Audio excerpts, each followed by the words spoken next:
SCO summit आमतौर पर औपचारिक बैठकों, तयशुदा बयानों और कड़े हैंडशेक तक सीमित रहता है, लेकिन इस बार तियानजिन में नजारा बिल्कुल अलग था।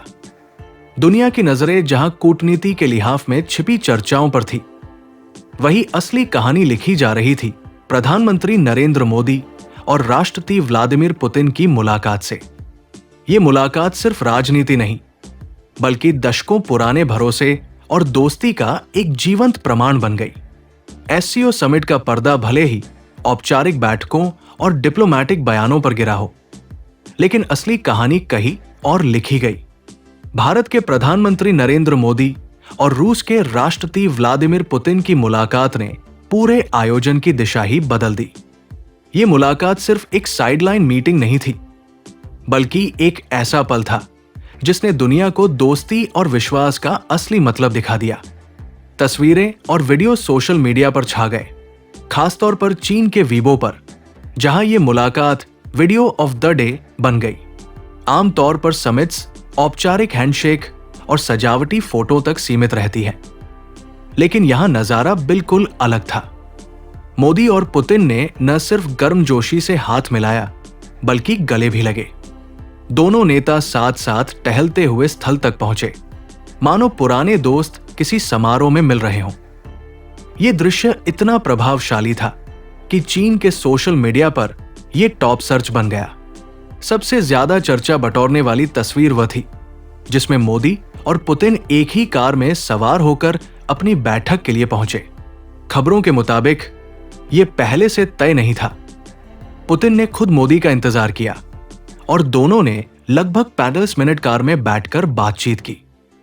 प्रधानमंत्री मोदी ने इस बातचीत को बेहद उपयोगी बताया। दिलचस्प बात यह भी है कि यही वो तस्वीर है जिसकी चाहत वर्षों से डोनाल्ड ट्रंप पुतिन के साथ रखते आए हैं। लेकिन तियानजिन में ये पुतिन ही थे जिन्होंने पहल की और दोस्ती की डोर को और मजबूत किया।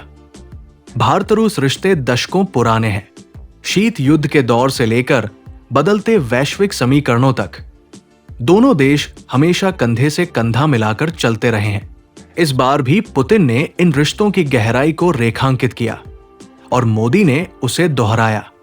मोदी ने साफ कहा, कठिन से कठिन हालात में भी भारत और रूस की साझेदारी सिर्फ दोनों देशों के लिए नहीं, बल्कि वैश्विक शांति और स्थिरता के लिए भी अहम रही है।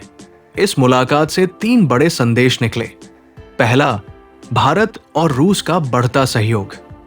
अमेरिका भारत पर रूस से तेल खरीदकर पुतिन की युद्ध को फंड करने का आरोप लगाता है और ट्रंप ने इसे 50% टैरिफ लगाने का बहाना बनाया। लेकिन भारत पीछे हटने को तैयार नहीं। रूस का तेल भारत की ऊर्जा सुरक्षा का केंद्र है और यह प्रवाह जारी रहेगा। दूसरा, यूक्रेन युद्ध पर बातचीत। मोदी ने दोहराया कि भारत शांति चाहता है और संघर्ष का शीघ्र अंत ही मानवता की पुकार है। भले ही इस मुद्दे पर मतभेद हो, पुतिन युद्ध लड़ रहे हैं और मोदी शांति की बात कर रहे हैं, फिर भी दोनों ने सुनिश्चित किया कि ये मतभेद रिश्तों की गर्मजोशी को ठंडा न करे। तीसरा, आगामी भारत रूस वार्षिक शिखर सम्मेलन। इस साल दिसंबर में नई दिल्ली इसकी मेजबानी करेगी और यह 23वां संस्करण होगा। मोदी ने पुतिन से कहा कि पूरा भारत उनके स्वागत को लेकर उत्साहित है। ऊर्जा, रक्षा और व्यापार जैसे अहम क्षेत्रों में नई डील्स की उम्मीद है। तियानजिन का यह समिट अगर दोस्ती और विश्वास की तस्वीरें दिखाने वाला था, तो दिल्ली की बैठक सौदों और ठोस परिणामों पर केंद्रित होगी। यूक्रेन युद्ध और अमेरिका के टैरिफ्स के बावजूद भारत रूस की दोस्ती एक मजबूत नींव पर खड़ी है। यही संदेश पूरी दुनिया तक गया है। परिस्थितियां चाहे जैसी हों, ये साझेदारी टिकाऊ है और आगे भी वैश्विक समीकरणों को प्रभावित करती रहेगी।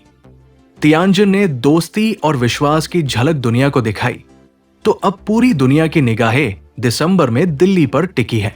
वहां होने वाला भारत रूस वार्षिक शिखर सम्मेलन न सिर्फ ऊर्जा, रक्षा और व्यापार में नई डील्स का गवाह बनेगा, बल्कि ये भी साबित करेगा कि वैश्विक तनावों और अमेरिकी दबावों के बावजूद भारत रूस की साझेदारी मजबूत और टिकाऊ है।